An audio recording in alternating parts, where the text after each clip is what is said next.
नमस्कार छात्रों, हम आरोह भाग 1 से नमक का दारोगा कहानी की व्याख्या पढ़ेंगे, जिसके रचनाकार मुंशी प्रेमचंद जी हैं। मुंशी प्रेमचंद जी के जीवन परिचय से मैं आपको पूर्व अवगत करा चुकी हूँ। अब इसका हम दोहरान यानी कि दोबारा से नमक का दारोगा नामक कहानी पढ़ेंगे।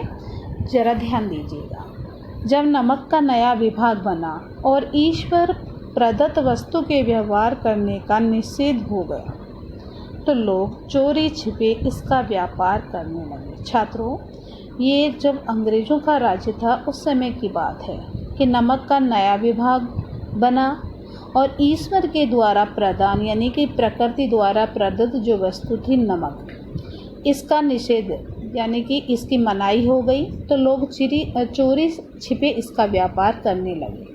अनेक प्रकार के छल प्रपंचों का सूत्रपात हुआ, यानी कि अनेक प्रकार के धोखाधड़ी का श्री गणेश हुआ। कोई घूस से काम निकालता था अर्थात रिश्वत से, तो कोई चालाकी से। अधिकारियों के पोबारे थे, अधिकारी अच्छी आय प्राप्त कर रहे थे। पटवारीगिरी का स्वर सम्मानित पद छोड़कर लोग इस विभाग की बरकंदाजी करते थे, यानी कि पटवारी पोस्ट पर काम करने वाले लोग भी चाहते थे कि चाहे इस विभाग में उन्हें चौकीदार की बरकंदाजी यानी कि चौकीदार की भी नौकरी मिल जाए तो वो करने के लिए तैयार थे। इसके दारोगा पद के लिए तो वकीलों का भी जी लग जाता, और दारोगा पद का तो कहना ही क्या, बड़े बड़े वकीलों का भी जी लग जाता था कि काश ये नौकरी उन्हें मिल जाए। यह वह समय था जब अंग्रेजी शिक्षा और ईसाई मत के लोग एक ही वस्तु समझते थे, यानी कि ये उस समय की बात है जब यहाँ अंग्रेजी और ईसाई लोगों को यानी कि उनका बोला पाला था। मुंशी बंशीधर भी, यानी कि इस जो पाठ के मुख्य पात्र हैं मुंशी बंशीधर, वो भी आगामी यानी कि परीक्षाओं की तैयारी कर रहे थे कि किसी परीक्षा में पास होकर वो अच्छा ओहदा प्राप्त कर लेते, और वो भी इस पद के लिए अपना भाग्य आजमाने के लिए घर से निकलने लगे। तो उनके पिता जो एक अनुभवी पुरुष थे, वो समझाने लगे, बेटा घर की दुर्दशा देख रहे हो, हम लोग ऋण के बोझ से दबे हुए हैं, और जो घर में लड़कियां हैं वो घास फूस की तरह बढ़ती चली आ रही हैं, अर्थात वो बड़ी हो रही हैं, उनका विवाह भी करना है, और मैं कंगारे पर का वृक्ष हो रहा हूँ, अर्थात मैं बूढ़ा हो गया हूँ, न मालूम कब गिर पड़ूँ, अर्थात न जाने कब मैं मृत्यु को प्राप्त हो जाऊँ। अब तुम ही इस घर के मालिक हो, नौकरी में ओहदे की ओर ध्यान मत देना, यह तो पीर की मज़ार है, यानी कि ओहदा कोई भी मिले, पीर की मज़ार की तरह इस जो ये नौकरी का ओहदा है, इस पर क्या है कि ऊपरी आय आती है। निगाह चढ़ावे चादर पर रखनी चाहिए, ऐसा काम ढूंढना जहाँ कुछ ऊपरी आय हो, कि बेटा ऐसा पद प्राप्त करना जहाँ तुम्हें रिश्वत मिले। मासिक वेतन तो पूर्ण मासिक का चांद है, या पूर्ण मासिक का जो चांद है वो महीने में आने वाले वेतन के बारे में बताते हुए उनके पिताजी कहते हैं कि ये तो महीने में एक बार दिखाई देता है, जिस तरह से पूर्ण मासिक का चांद एक बार दिखाई देता है, और धीरे धीरे यानी कि घर के कार्यों में खर्च हो जाता है। ऊपरी आय तो बहता हुआ स्रोत है, झरने की तरह वो तो बहती रहती है, जिससे सदैव व्यक्ति की प्यास बुझती है। वेतन मनुष्य देता है, इसी से उसमें वृद्धि नहीं होती। ऊपरी आमदनी तो ईश्वर देता है, इसी से उसकी बरकत यानी कि पूर्ति होती है। आप स्वयं विद्वान हो, आपको क्या समझाऊं, इस विषय में विवेक की बड़ी आवश्यकता है, अर्थात बुद्धि की। यहाँ आप जाने कि एक जो बुज़ुर्ग है वो भी अपने बेटे को गलत शिक्षा दे रहा है कि आपको महीने की तनख्वाह पर ध्यान न देकर ऊपरी आय पर ध्यान देना चाहिए, और वो उसे बार बार समझा रहा है। मनुष्य को देखो, उसकी आवश्यकता को देखो और अवसर को देखो, उसके उपरांत जो उचित है उसी हिसाब से कार्य करो बेटा। गरजने वाले आदमी के साथ कठोरता करने में लाभ ही लाभ है, अर्थात जिस व्यक्ति को जब ज़्यादा काम पड़ता है तो उससे लाभ ही मिलता है। लेकिन बेगरज दाव पर पाना ज़रा कठिन है। जिसको कोई चीज़ की यानी कि ज़रूरत नहीं है तो उसको हम लोग इस तरह से बात उसके साथ नहीं कर सकते। इन बातों की निगाहों में बांध लो, ये मेरी जन्म भर की कमाई है। यह कहा वंशीधर के पिता ने वंशीधर से। इस उपदेश के बाद छात्रों उसके पिताजी ने उसे आशीर्वाद दिया। वंशीधर आज्ञाकारी पुत्र थे। ये बातें ध्यान से सुनी और तब घर से चल खड़े हो जाते हैं। अर्थात वंशीधर जो है वो क्या थे, यानी कि अभी देखिएगा कि वो जब उसके पिताजी कहते हैं कि ये जो कमाई है ये तो कौन दे रहा है, ईश्वर देता है, कौन सी ऊपरी आय। तो इसमें वो सारी बातें उन्हें समझाते हैं और वंशीधर इस तरह से उनकी बातें सुनते तो हैं लेकिन उन पर ध्यान नहीं देते और वो वहाँ से निकल जाते हैं। इन बातों की निगाह बांध लो, ये मेरी जन्म भर की कमाई, वंशीधर के पिताजी कहते हैं। इस उपदेश के बाद पिताजी ने आशीर्वाद उन्हें से दिया। वंशीधर आज्ञाकारी पुत्र थे। ये बातें ध्यान से सुनी और तब घर से चल खड़े हुए। इस विस्तृत संसार में उनके लिए धैर्य अपना मित्र, बुद्धि अपनी पथ प्रदर्शक अर्थात मार्ग दिखाने वाले और आत्मलंबन ही अपना सहायक था। लेकिन अच्छे शकुन से चले थे। जाते ही उन्हें नमक विभाग का दौरोगा पद पर वो प्रतिष्ठित हो गए। कौन? वंशीधर। वेतन अच्छा था, ऊपरी आय का तो बस ठिकाना ही मत पूछो, बहुत थी। वृद्ध मुंशी की सुख संवाद मिला तो फूले न समाये। उनके पिताजी को ये पता चला कि उनके बेटे को दारोगा पद मिल गया तो उनको बड़ी खुशी हुई। महाजन कुछ नरम पड़े, जो महाजन वहाँ से जब उनको पता लगा, और पड़ोसियों के हृदय में जैसे कि कांटे चुभने लगे कि भला इसको ये पद कैसे प्राप्त हुआ। जाड़ों के दिन थे जब वंशीधर की नौकरी लग जाती है। उस समय जो समय था वो जाड़ों के दिन थे, रात का समय था।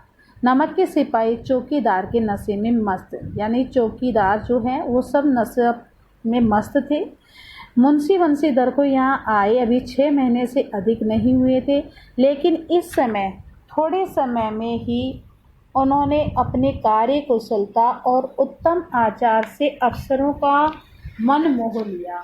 यानी कि वो कार्य इतने अच्छे से कर रहे थे, ईमानदारी से, कि जो अफसर थे वो उनकी तारीफ करने लगे। उनका सर्वश्रेष्ठ आचरण से वो मोहित हो गए।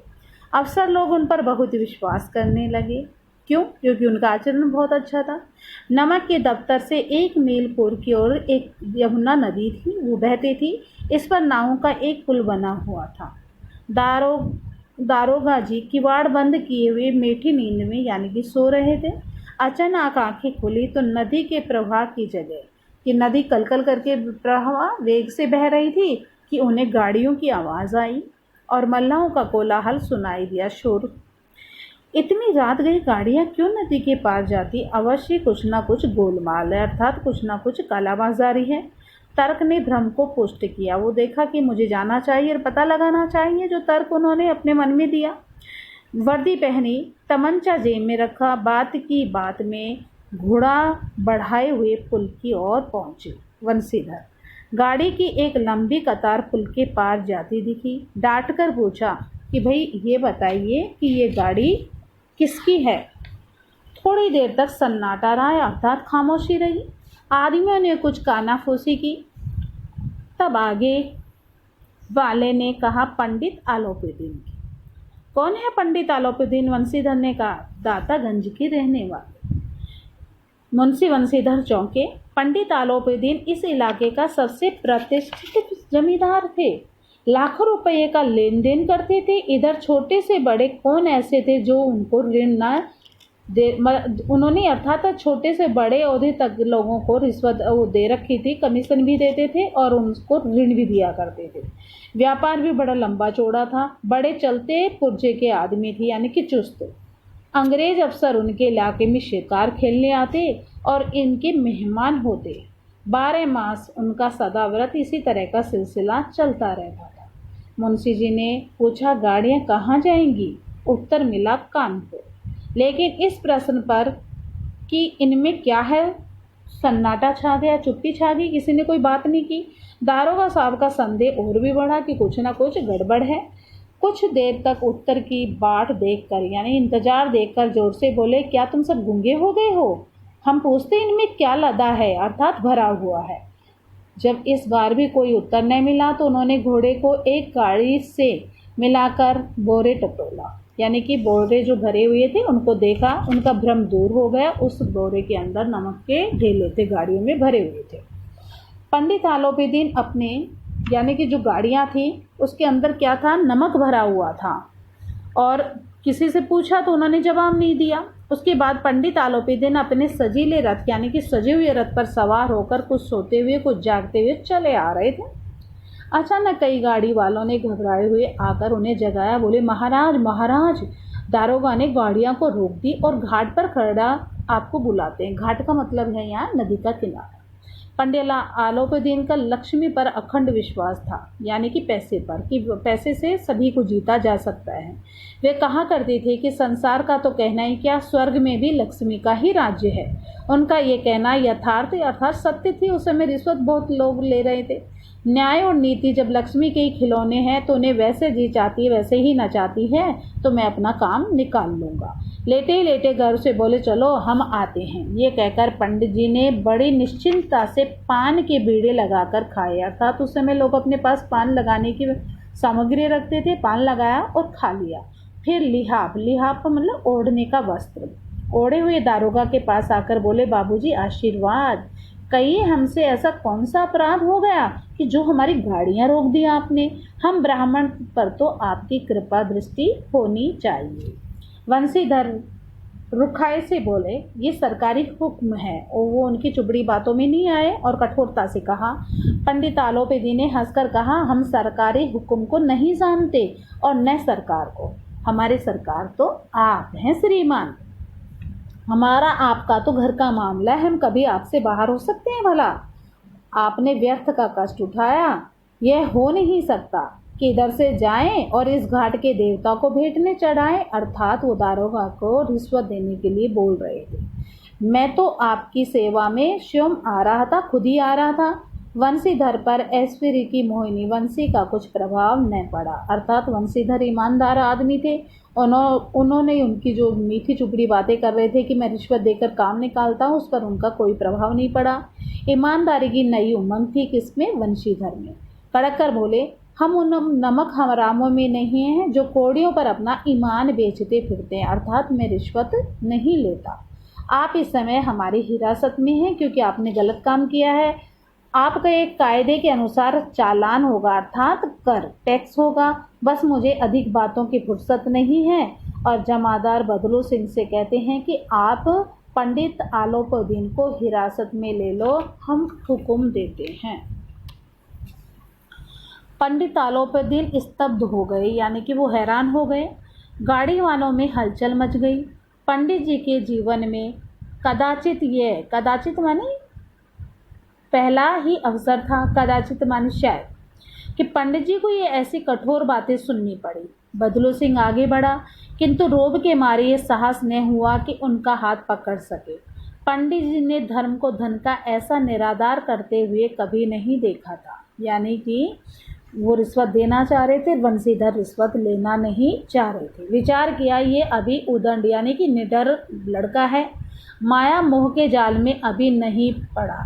अल्लड़ है, झिझकता, अल्लड़ मानी भोला है, झिझकता है रिश्वत लेते हुए। बहुत दीन भाव से बोले, बाबू साहब ऐसा न कीजिए, हम मिट जाएंगे, अर्थात हमें हिरासत में नहीं मत लीजिए और पैसे लो और हमें छोड़ दीजिए। इज्जत धूल में मिल जाएगी, इस इलाके में हमारा बोला बाला है। आप हिरासत में हमें लेकर जाएंगे तो हमारे इज्जत है वो मिट्टी में मिल जाएगी। हमारा अपमान करने से आपके हाथ क्या आएगा। हम किसी तरह आपसे बाहर थोड़े ही हैं। आपको भला पैसे से मतलब है, मैं पैसे देता हूँ, आप रिश्वत ले लीजिए। वंशीधर ने कठोर स्वर में कहा, मैं ऐसी बातें सुनना नहीं चाहते। हमें रिश्वत की बार बार लालच पर कि मुझे रिश्वत नहीं चाहिए। आलोपीदीन ने जिस सहारे के चट्टान समझ रखा था, क्या रिश्वत, वह पैर के नीचे से खिसकता हुआ मालूम हुआ कि वंशीधर ईमानदार था। वो बिल्कुल इस बात पर ध्यान नहीं दे रहा था। स्वाभिमान और धन ऐश्वर्य की को कड़ी चोट लगी, किंतु अभी तक धन की सांख्य शक्ति का पूरा भरोसा था कि किसी न किसी तरह से वंशीधर को रिश्वत देकर मैं छूट जाऊंगा। अपने मुख्तार से बोले, लाला जी 1000 के नोट बाबू साहब को भेंट करो। आप इस समय भूखे सिंह हो रहे हैं श्रीमान। वंशीधर ने गर्म होकर कहा, 1000 नहीं, यदि आप मुझे 1,00,000 भी मेरे मार्ग में मतलब मुझे हटने के लिए कहेंगे, मैं नहीं छोड़ूंगा, अर्थात मैं रिश्वत नहीं लूंगा। धर्म की इस बुद्धिहीनता, दृढ़ता और देव दुर्लभ त्याग पर मन बहुत वो झुंझलाए, गुस्सा हुए। अब दोनों शक्तियों में संग्राम होने लगा, क्योंकि अलाउद्दीन के पास में तो क्या था, पैसे की गरमार थी, और वो एक स्वाभिमान व्यक्ति थे कि मुझे रिश्वत नहीं लेनी। धन ने उछल उछल कर आक्रमण करने वाली शुरू की। 1 से 5, 5 से 10, 10 से 15 और 15 से 20,000 तक नौबत पहुंची, किंतु धर्म अलौकिकता या वीरता के साथ इस बहुसंख्य सेना के सम्मुख अकेला पर्वत की भांति अटल विचलित खड़ा हुआ था। ये छात्रों आशय इस तरह से होगा कि जो बंशीधर था उसके लिए पंडित अलाउद्दीन रिश्वत के लिए विभिन्न प्रकार के यानी कि ज़्यादा से ज़्यादा पैसों की बोली लगा रहे थे, लेकिन वह जो पंडित अलाउद्दीन था वह अपने पैसे के बल पर बंशीधर को नहीं खरीद सका। अलाउद्दीन निराश होकर बोले, अब इससे अधिक मेरा साहस नहीं, आगे आपका अधिकार है। वंशीधर ने अपने जमादार को ललकारा। बदलू सिंह ने मन में दारोगा जी को गालियां देते हुए पंडित अलाउद्दीन की ओर बढ़ा। पंडित घबरा कर 2-3 कदम पीछे हट गए, अर्थात अभी वो उनकी मीठी चुपड़ी बातों में न आकर के उन्हें अदालत लेकर जा रहे हैं। बाकी की कहानी हम अगले वीडियो में पढ़ेंगे। जब तक इसको आप ध्यान से पढ़िएगा। धन्यवाद।